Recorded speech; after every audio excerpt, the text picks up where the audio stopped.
আসসালামু আলাইকুম ওয়া রাহমাতুল্লাহি ওয়া বারাকাতুহু। সূরা বাকারার 95 নম্বর আয়াত আল্লাহ সুবহানাহু ওয়া তাআলা কইতরা, তুমি তাইন মৃত্যুর দিকে ডালিয়া দিও না তোমাদের নিজরে।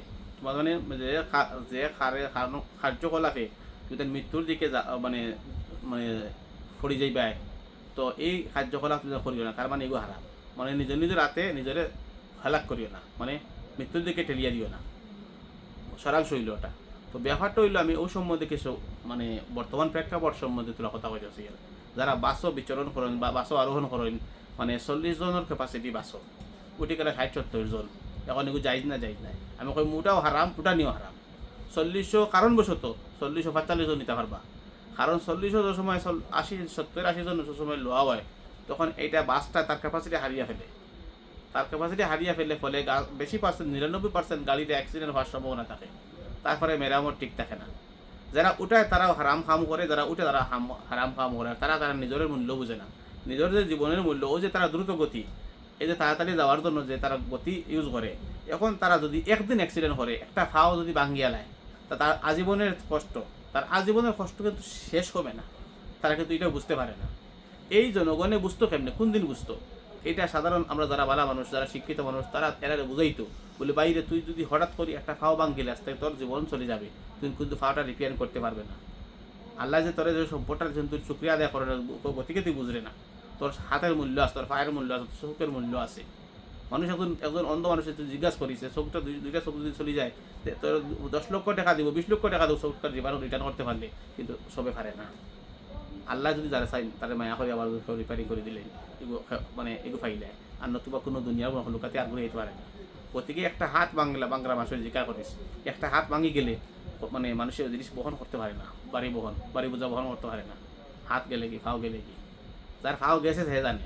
তুমি যে গাড়ির যে ওভারলোড লইছো, যে ড্রাইভারে ওভারলোড লইছো, তুমি হারাম কাম করছো।